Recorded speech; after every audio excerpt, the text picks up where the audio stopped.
बिहार के मुख्यमंत्री नीतीश कुमार मधेपुरा के उदाकिशुनगंज अनुमंडल स्थित SBJS+2 हाई स्कूल के मैदान में पहुंचे और जनसभा को संबोधित किया। इस दौरान एनडीए समर्थित जेडीयू प्रत्याशी दिनेश चंद्र यादव को जिताने के लिए उन्होंने लोगों से अपील की। कार्यक्रम में मौजूद जनता को संबोधित करते हुए नीतीश कुमार ने राजद सुप्रीमो लालू यादव पर जमकर निशाना साधा। उन्होंने कहा कि जिन लोगों को 15 साल मौका मिला वो बिहार में क्या काम किए आप सबको मालूम है। शाम होते घर से बाहर नहीं निकल पाते थे लोग। इनके शासनकाल में सबसे ज्यादा हिंदू मुस्लिम, और जब हमें मौका मिला तो बिहार के हित में काम किया जो सबके सामने है। हमने 2005 में सबसे पहले कानून का राज्य कायम किया। सभी जगहों पर हिंदू मुस्लिम मामलों को समाप्त कर मुस्लिम समुदायों के लिए सभी जगहों पर कब्रिस्तान की घेराबंदी की, मदरसे के लिए भी काम किया। सुनिए उन्होंने और क्या कुछ कहा। और आप तो जानते हैं कि हम लोगों को जब से काम करने का मौका मिला है तो हम लोगों ने बिहार के हित में काम किया है। और जो पहले थे जो आजकल वोट मांगने के लिए आते हैं, जिनको 15 साल मौका रह गया अब बीच में 7 साल के बाद उनको हटका पड़ा तबीबी को बना दिए, तो यही हालत है। उन लोग परिवार को बढ़ाते रहते हैं, पत्नी को, बेटी को, बेटा को, और उसके बाद काम क्या करें।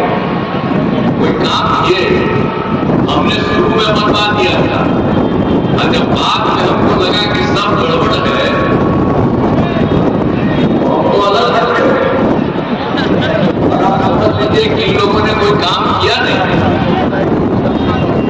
आप जानते हैं क्या बुरा हाल था। शाम के बाद कोई घर से बाहर निकलता था, डर के मारे कोई घर से बाहर नहीं निकलता था। कोई आने जाने का रास्ता था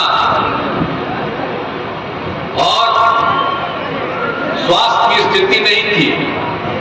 बहुत कम संख्या में लोगों का इलाज हो पाता था और हर प्रकार से आप समझ रहे थे कि लोग हिंदुओं का वोट, मुसलमानों का वोट लेना चाहते हैं। आप बताइए, सबसे ज्यादा झगड़ा जो होता था हिंदू मुस्लिम का, कोई काम किए थे लोग। तो इन सब चीजों को याद रखिए। और जब हम लोगों को काम करने का मौका मिला तो हम लोगों ने एक एक काम शुरू कर दिया।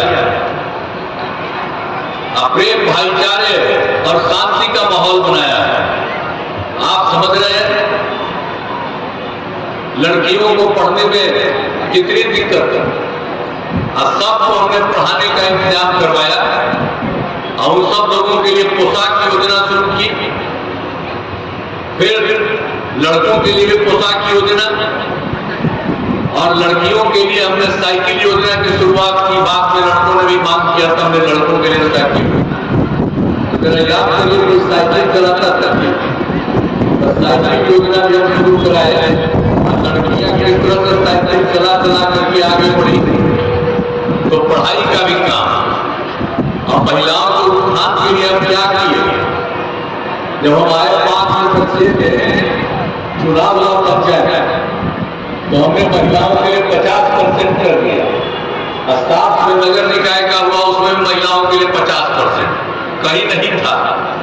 अब बाहर के लोगों को अच्छा लगा, तब दूसरे राज्यों में भी इसकी बहुत जगहों पर शुरुआत हुई। तो ये सब काम तो हम लोग यहाँ पर एक काम किए, और पढ़ाई का भी इंतजाम, शिक्षा का भी सब काम हम लोगों ने एक एक काम शुरू किया है। अब आप समझ लीजिए हर प्रकार से लोगों को, अब आप समझ रहे हैं कि लड़कियों को कितनी हम किए। लड़कियां जब पास करती है इंटर तो 25,000 रुपया मिलते थे, और स्नातक पास करती है तो 50,000 रुपया देते थे।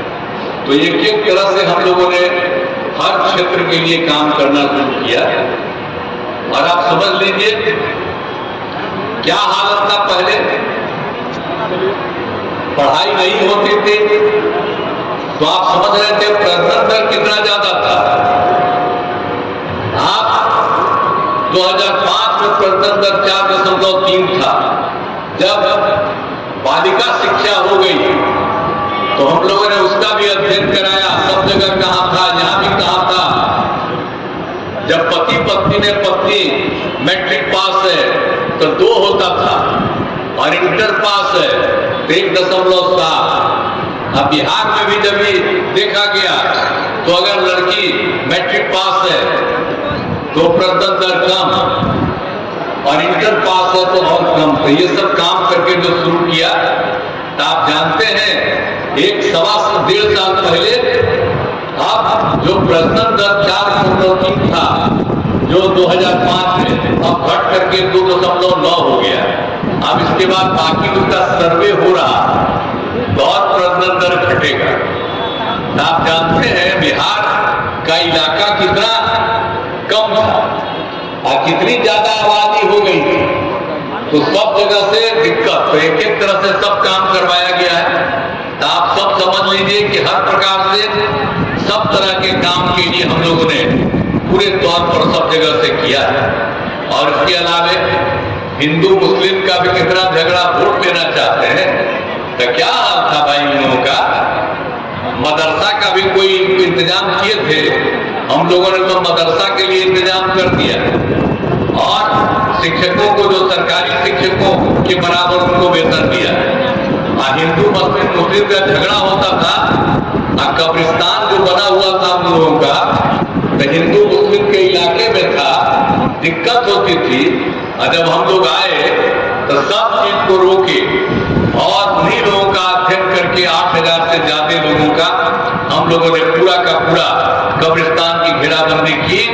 तो 8,000 से ज्यादा कब्रिस्तानों की घेराबंदी हो गई और उसके बाद उन लोगों से और बात हुआ तो 1,000 और निकला ऊपर भी काम चल रहा।